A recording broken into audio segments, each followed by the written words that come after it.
मैं जितेंद्र शाह, गोटल इंडिया का IT head. आज हम मैडम कविता सिंह से बात करेंगे जो आईएएस रह चुकी हैं और कुछ सवालों के जवाब जानेंगे। साथ ही ये भी जानेंगे कि कैसे हमें प्रिपरेशन करना चाहिए। तो सबसे पहले मैडम से पूछते हैं उनका परिचय, और मैम अब आपको अपना परिचय बताएंगी। प्लीज मैम, आप अपना एक बार परिचय दीजिए। मैं कविता सिंह, मैंने जवाहरलाल नेहरू यूनिवर्सिटी से एमए और एमफिल किया और उसके बाद मैं सिविल सर्विसेज एलाइड में आई और मैंने अलग अलग विभागों में काम किया। जो सबसे इम्पोर्टेंट मेरा रहा नेशनल हेल्थ मिशन और मिनिस्ट्री ऑफ कम्युनिकेशन, जिसमें आईटी सबसे ज़्यादा इम्पोर्टेंट रोल रहा है मेरा। और बच्चों को ग्रूम करना और उनको सही दिशा में ले जाना मेरा पैशन है। Thank you ma'am. अब हम जानेंगे मैडम से कि जो ये यूपीएससी जैसे बड़े एग्जाम की तैयारी जो करते हैं कि हमें उसकी तैयारी कहाँ से शुरू कर देनी चाहिए। 12वीं के बाद मैम मैं आपसे पूछना चाहूँगा कि 12वीं के बाद आईएएस आईपीएस की तैयारी जो है कैसे करें बच्चे जो हैं। देखो, अभी तक क्या होता था, हमारे बच्चे थोड़ा लेट तैयारी करते थे और लेट ही निकलते थे। लेकिन अभी अवेयरनेस के ज़रिए ये कहा गया है बच्चों को कि जब 12th स्टैंडर्ड में आप आते हो तो ये डिसाइड कर लो कि आपको सिविल सर्विसेज लिखना है तो first year second year final में वो वही सब्जेक्ट चुने जो वो अपने आईएएस के लिए लेना चाहते हैं, और अपनी ग्रेजुएशन की तैयारी को इस तरीके से करें कि उनकी सिविल सर्विसेज की तैयारी उसी में ही निहित हो जाए।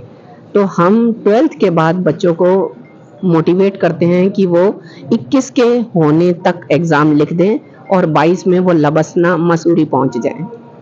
Thank you ma'am. इसी सवाल के करीब में एक सवाल और पूछेंगे जो कि आजकल बहुत मतलब चर्चित है कि दो तरीके से काम किया जाता है, एक स्मार्ट वर्क और एक हार्ड वर्क। दोनों का स्मार्ट वर्क और हार्ड वर्क को कैसे करें मैडम हम जानते हैं। देखो, एक हार्ड वर्क और स्मार्ट वर्क में ये फ़र्क है कि हार्ड वर्क क्या है, सिविल सर्विसेज की तैयारी करने में हार्ड वर्क करना पड़ता है क्योंकि इसका सिलेबस इतना लेंदी है और इतनी किताबों को कंसल्ट करना पड़ता है, एनसीईआरटी पढ़नी पड़ती है, मैगजीन पढ़नी है, न्यूज़पेपर पढ़ना, हर चीज़ को थॉरो पढ़ना पड़ता है और कंसेप्ट क्लियर करने पड़ते हैं। उसके बाद मैं स्मार्ट वर्क ये कहूँगी कि आपने जो सारा पढ़ लिया, आपके अंदर में इतनी स्मार्टनेस होनी चाहिए कि कौन सा आंसर आपने 60 वर्ड में लिखना है, कौन सा 90 में लिखना है, कौन सा 100 वर्ड्स में लिखना है, ऐसे को कितना लंबा ले जाना है। और स्मार्टनेस ये है कि आप सारे के सारे नोट्स को बार बार रिपीट ना करें, आप शॉर्ट नोट्स बनाएं और जब आगे पढ़ते हैं तो उसके ऊपर वैल्यू एडिशन करें कि सिर्फ जो चीज़ आपने नहीं पढ़ी उसी को ऐड करें। स्मार्ट वर्क ये होता है कि आपने बहुत कुछ पढ़ लिया लेकिन जब लिखने की बारी आई तो आप रिकैपिचुलेट और याद उसी को कर पाए जिसको आप लिखना चाहते हैं। तो आपके पास हार्ड वर्क और स्मार्ट वर्क का कॉम्बिनेशन होना चाहिए। खाली हार्ड वर्क से मैंने ऐसे बहुत बच्चे देखे हैं जिन्होंने ढेरों किताबें पढ़ी, 6-6 अटेम्प्ट ले लिए लेकिन उनके एग्ज़ाम क्लियर नहीं हुए। तो स्मार्ट वर्क ये है कि आपको फोकस्ड स्टडी करनी है कि जब आंसर लिखना हो तो आपको लिखने का स्टाइल आना चाहिए और कितने समय में और कितने शब्दों में अपना आंसर लिखना है ये आपको पता होना चाहिए। Thank you ma'am.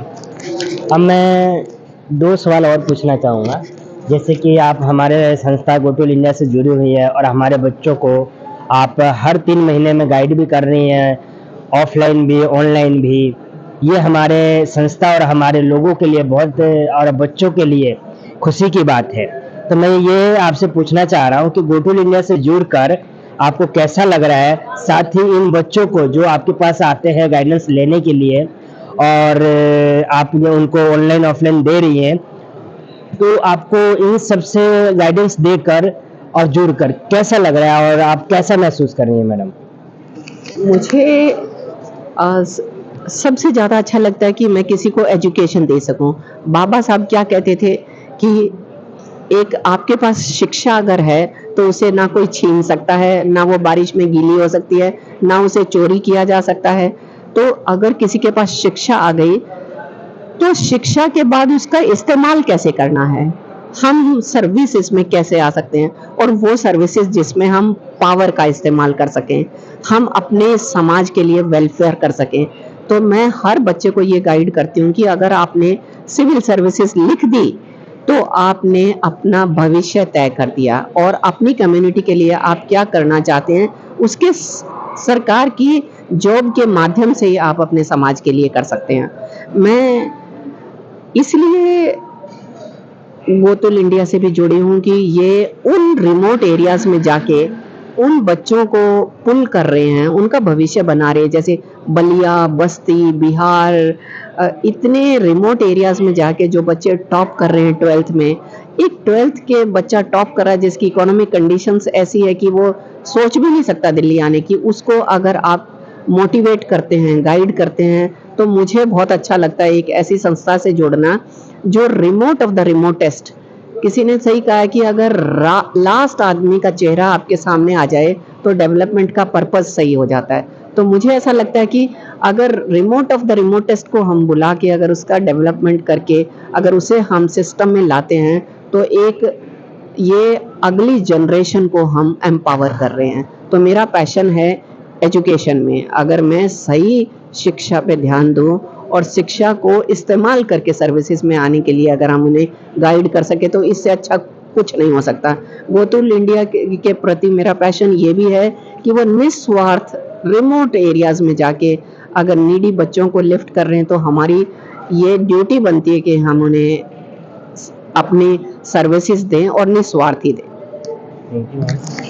एक लास्ट क्वेश्चन है मेरा कि गोटुल इंडिया के फ्यूचर के लिए आप क्या सजेशन देना चाहेंगी मैम?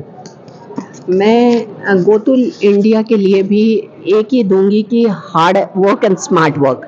आजकल हम लोग बहुत आईटी के युग से चल रहे हैं, तो हमें सबका कॉम्बिनेशन इस्तेमाल करना चाहिए। जहां हम ऑफलाइन सर्विसेज दे सकते हैं वहां ऑफलाइन दे, जहां ऑनलाइन दे सकते हैं ऑनलाइन दे।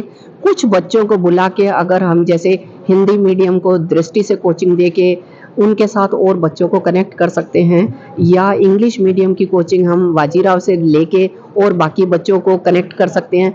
हमारे पास रिसोर्सेज भी तो लिमिटेड ही होंगे ना, उन लिमिटेड रिसोर्सेज में हम ऑफलाइन, ऑनलाइन, हॉस्टल के ज़रिए वहाँ तक पहुँच के नोट्स अवेलेबल करा के, किताबें अवेलेबल करा के अगर हम उनकी हर तरीके से हेल्प कर सकते हैं तो मुझे ऐसा लगता है कि गोतुल इंडिया मिनिमम रिसोर्सेज से मैक्सिमम सोसाइटी के लिए कर सकता है।